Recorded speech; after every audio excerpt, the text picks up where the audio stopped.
the soldiers of the army of salvation that God is raising up to save the world.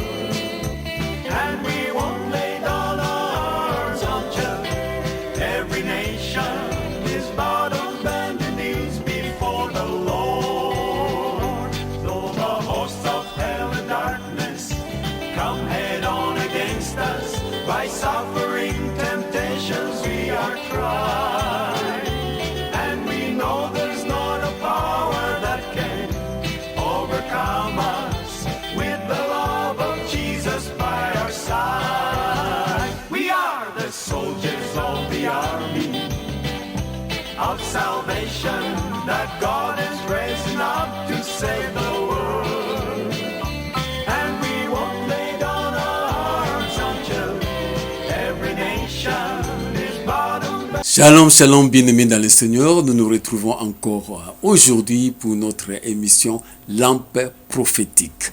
Cette émission est destinée à enseigner le peuple de Dieu concernant les événements eschatologiques, c'est-à-dire les événements qui sont en rapport avec la venue, les retours de Jésus-Christ notre Seigneur que nous attendons. Aujourd'hui, nous allons parler de « Dis-nous quand cela arrivera-t-il » C'est tiré de Matthieu chapitre 24, verset 3. Nous pouvons lire « Il s'assit sous la montagne des Oliviers et les disciples vinrent en particulier lui faire cette question. Dis-nous, quand cela arrivera-t-il et quel sera le signe de ton avènement et de la fin du monde ?» Et nous avons tiré de ce verset notre thème d'aujourd'hui. Dis-nous quand cela arrivera-t-il. Je ne suis pas seul, je suis avec mon collaborateur Papi. Bonjour frère Papi. Bonjour docteur. Comment ça va? Dieu fait grâce et nous sommes là. Alors ça fait un peu longtemps depuis notre dernière émission. Effectivement. Exactement. Alors aujourd'hui notre thème c'est quand cela arrivera-t-il? Quand c'est quoi? C'est-à-dire que le monde, nous sommes arrivés à un tournant historique, prophétiquement parlant. Mais nous devons savoir ce qui va arriver bientôt. Et ce qui va arriver bientôt, il n'y a qu'une seule place où nous pouvons savoir ce que nous appelons l'avenir. Le monde, vous savez, dans le monde, on a des sciences qu'on appelle les prospectives. Il y a l'histoire qui voit le passé. Il y a le monde, des gens qui veulent étudier ce qui va arriver. Mais la plupart de tout ce que nous appelons de ces événements qui vont arriver, les gens se trompent. Et quand les gens se trompent, on a des hypothèses. Les hypothèses, au fait, ce sont des théories qui n'ont pas encore de preuves. Une hypothèse peut venir contredire l'hypothèse qui était passée. Mais nous voulons vraiment voir là où il n'y a pas de quelque chose qui se trompe, parce que c'est la Bible qui en parle concernant l'avenir de l'homme. Oui, docteur.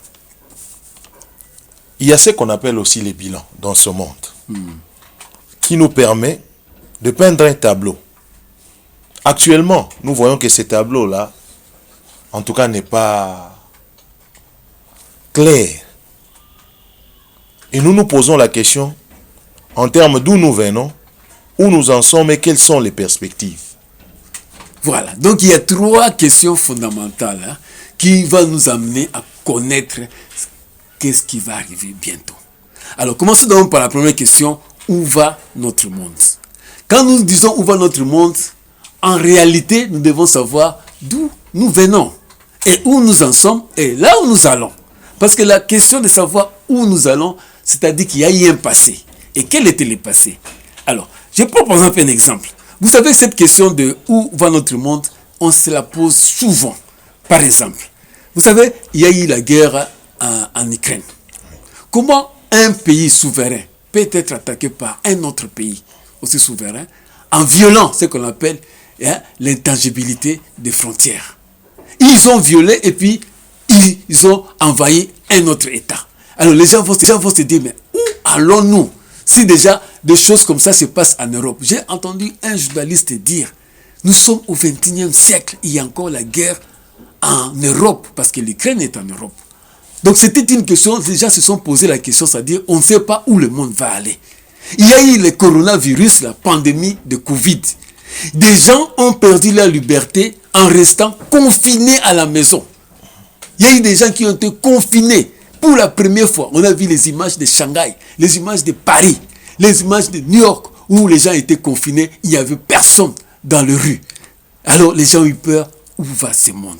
Mais docteur, moi, je pense que le commun des mortels s'interroge toujours. Et il se pose la question de savoir, la Bible a annoncé qu'il y aura de guerre, qu'il y aura des bruits de guerre. Et nous voyons que cela arrive. Avions-nous raison de nous poser encore des questions, comme si cela n'était pas prédit? Voilà. Quand nous lisons dans Ésaïe 46, versets 9 à 10, la Bible dit ceci. Rappelez-vous les premières choses, celles de temps anciens, car je suis Dieu, et il n'y a point d'autre, je suis Dieu, et il n'y en aura point comme moi. J'annonce dès le commencement ce qui doit arriver, et longtemps d'avance ce qui n'est pas encore fait. J'ai dit, mon dessein tiendra, et j'exécuterai toute ma volonté. Cela veut dire que il n'y a que Dieu seul qui connaît l'avenir, qui connaît le futur. Comme Dieu a révélé dans le passé ce que nous sommes aujourd'hui du présent, Dieu aussi révèle ce qui sera dans le futur. Alors, maintenant pour connaître ça, nous avons une feuille de route. Et la feuille de route pour savoir où va notre monde, c'est ce que nous appelons la prophétie des 70 semaines de Daniel. Cette prophétie des 70 semaines de Daniel, c'est quoi finalement? Alors, pour bien le comprendre, nous lisons dans Daniel, chapitre 9. Là, vous allez voir, à partir du verset 23 jusqu'à verset 7, quand vous descendez, Daniel, c'était un juif qui a été déporté à Babylone. Pourquoi Israël, c'est-à-dire le royaume de Juda, a été déporté? Parce qu'ils avaient enfreint les lois divines. Ils avaient désobéi. Et Dieu avait dit, comme vous avez désobéi, je vais vous déporter, je vais vous amener en exil dans un autre pays. Pendant 70 ans. Le temps que votre désobéissance soit épurée, soit effacée, soit pardonnée. Mais pendant qu'ils étaient à Babylone, Dieu va montrer, parce que Dieu dans son amour n'a pas voulu seulement punir Israël, mais aussi montrer le plan de la restauration, comment restaurer Israël. Parce qu'Israël avait perdu ce qu'on appelle son indépendance, était devenu maintenant ce qu'on appelle un vassal, c'est-à-dire dépendait maintenant de Babylone. Et là maintenant, Dieu va montrer qu'il aura un temps. Après ce temps-là, Israël sera restauré. Et nous avons appelé ça 70 semaines. Et quand vous lisez dans la Bible, les 69 semaines ont déjà été accomplies. La fin des 69 semaines de Daniel, c'était quand Christ est mort à la croix. Et la Bible dit, après 69e semaine, un oint sera retranché et le chef d'un peuple viendra pour détruire la ville sainte, c'est-à-dire Jérusalem. Et ça s'est accompli en l'an 70. Maintenant, où nous en sommes? Parce qu'il reste la dernière semaine de Daniel pour accomplir ce qu'on appelle la restauration d'Israël, le peuple d'Israël. Pour que la restauration du peuple d'Israël puisse arriver, il faut que tous les acteurs qui doivent jouer un rôle dans la dernière semaine de Daniel, qu'on appelle la 70e semaine, doivent être présents. Oh, remarquez, en l'an 70, quand le temple de Jérusalem a été détruit, le peuple d'Israël, c'est-à-dire les Hébreux, les Juifs, ont été dispersés, emmenés en exil. Et en l'an 135, après Jésus-Christ, dans la révolte des Bar Kokhba, Jérusalem a été pris encore, assiégé par les Romains. Tous les Juifs qui habitaient Jérusalem, les Romains leur ont dit de quitter Jérusalem et de ne plus revenir. Celui qui va revenir à Jérusalem sera tué sous peine de mort. Alors, nous sommes en l'an 135 après Jésus-Christ. Mais remarquez, jusqu'à 1948, avec la création de l'État d'Israël, soit presque plus ou moins 2000 ans, l'Israël est redevenu une nation. Grâce à la résolution des Nations Unies, résolution 181, votée à l'Assemblée Générale des Nations Unies en novembre 1947. Israël redevient une nation le 14 mai 1948. Donc, les acteurs qui doivent jouer le rôle dans la dernière semaine de Daniel commençaient déjà à se mettre en place. Deuxième chose, vous avez une question là encore? Là, j'interviens. Oui.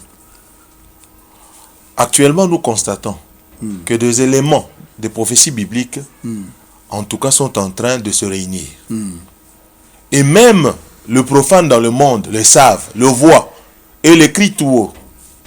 Bien que certains chrétiens, en tout cas, demeurent encore dans la distraction ou dans la divagation, ne sachant pas qu'est-ce qui se passe. Parce que les médias nous montrent que tous les éléments pour la reconstruction du temple sont presque prêts. Et il y a cette vache-là qui est en train d'être recherchée. La vache rousse. La vache rousse. Dans le croisement, si on peut encore la voir. Mais ce n'est pas encore prêt. Mais ma question est la suivante. N'essayez-vous pas d'avis que les prophéties actuelles, loin d'être surnaturelles, sont devenues les piliers de l'évangile du social décrié actuellement? Oui, frère Papi, la question que vous vous posez, c'est exactement la question pertinente dans laquelle les prophéties bibliques sont en train de s'accomplir. Parce que les prophéties bibliques s'accomplissent en Israël, dans l'église et dans les nations. Dans l'église, il y a ce que nous appelons la séduction religieuse et ce que nous appelons l'apostasie, le faux prophète. C'est-à-dire que ces gens, au lieu d'amener l'évangile du Christ, ce qui est l'évangile de la repentance et du salut en Christ, ont amené l'évangile du social. C'est-à-dire que les gens surtout sont tournés vers le matérialisme. Les gens prient parce que les gens sont dans les problèmes. Les gens prient parce que les gens veulent une solution à leurs problèmes, solution plus matérielle. Vous allez voir quelqu'un qui n'a pas un travail. Il va aller à l'église pour qu'il puisse trouver du travail. Ce n'est pas mauvais. Mais il ne va pas chercher Jésus-Christ. Les gens qui sont malades, ils vont chercher la guérison. Ils vont aller à l'église. Mais c'est bien, on va prier pour lui. Mais il n'a pas cherché le salut en Jésus-Christ. Donc, tous ces signes-là, nous allons en parler le long de cette émission, qui sont dans l'église qu'on appelle l'apostasie, le faux évangile, le faux prophète et la séduction religieuse. Alors, maintenant, continuons un peu. Parce que la dernière semaine de Daniel doit commencer quand il y aura l'enlèvement de l'église. Mais pour que l'enlèvement de l'église puisse y avoir lieu, il faut que tous les acteurs, comme je viens de le dire, soient déjà préparés. Le deuxième acteur que nous voulons préparer, mais que nous voulons en parler maintenant, c'est l'Union européenne. En 1992, il y a eu le traité de Maastricht. Ce traité de Maastricht, c'est ça qui a instauré l'Union européenne. L'Union européenne, c'est la renaissance de la quatrième bête de Daniel, que nous appelons l'Empire romain, qui est revenu sous forme de l'Union européenne. Pourquoi? Parce que de l'Empire de l'Union européenne viendra un chef que nous appelons la bête, l'Antichrist. C'est celui qui sera investi selon Apocalypse 13 pour venir combattre le peuple d'Israël. Vous voyez déjà, donc, le deuxième acteur est déjà prêt. Maintenant, il reste seulement que celui qui sera le chef de ce peuple-là être investi d'une puissance, d'une autorité démoniaque qu'on appelle l'Antichrist. Maintenant, le troisième acteur, c'est quoi? Oh, pour que Christ revienne, parce que Christ reviendra comme roi et en même temps souverain sacrificateur. Vous avez déjà vu un souverain sacrificateur dans la Bible sans temple? Non. Il y a toujours un souverain sacrificateur avec le temple. Or, le temple a été détruit en l'an 70. Donc, maintenant, en 1987, il y a eu un rabbin qu'on appelle Israël Ariel. C'est lui qui a fondé l'Institut du Temple. Et lui, maintenant, il est en train de préparer la reconstruction du troisième temple qui est au fait une prophétie d'Ézéchiel chapitre 40, chapitre 41, 42 jusqu'à 44. Donc, le troisième temple sera une réalité. Je sais, très souvent, les gens veulent dire que le troisième temple ne sera pas reconstruit parce que l'église est le temple de Dieu. Non, la Bible dit le souverain sacrificateur viendra, c'est-à-dire Christ entrera par la porte de l'Est. Or, l'église sera déjà enlevée pendant que ça sera la dernière semaine de Daniel. Donc, vous voyez, on va reconstruire le troisième temple. Une question. Oui. Devions-nous regarder ainsi l'avenir comme sombre à cause de l'imminence de tout ce qui arrive actuellement? Ou devons-nous espérer que l'avènement de l'accomplissement des 70 semaines de Daniel va apporter autre chose au peuple de Dieu. Alors, maintenant, ça dépend, pour répondre à cette question, ça dépend de quel côté vous vous situez. Si vous êtes situé du côté des chrétiens, en tout cas, cet événement, c'est un événement heureux. Parce que, sans blague, nous souffrons sur cette terre. De voir les homosexuels, de voir la corruption, de voir des voleurs, de voir comment le monde est en train de souffrir des guerres, de voir comment nos jeunes filles, nos jeunes sœurs sont violées. Ça nous fait très mal. Donc, nous attendons la délivrance. C'est ce que nous appelons l'enlèvement de l'Église. Mais par contre, si tu te situes du côté des païens, du côté des nations, ceux qui n'ont pas reçu Jésus-Christ, cet événement, ça sera plutôt un jugement, un malheur. Parce que tu ne t'es pas préparé. Parce que quand l'enlèvement aura lieu, ceux qui vont rester, il y aura la tribulation. D'abord, la petite tribulation qui va intéresser les chrétiens qui vont rater l'enlèvement. Et puis la grande tribulation qui va intéresser Israël. C'est ce que la Bible dit dans Apocalypse, chapitre 6. Jean a demandé à l'ange, qui je vois ces gens-là qui sont en train de venir, vêtus de robes blanches. Il dit, ce sont des gens qui viennent de la grande tribulation. C'est Israël.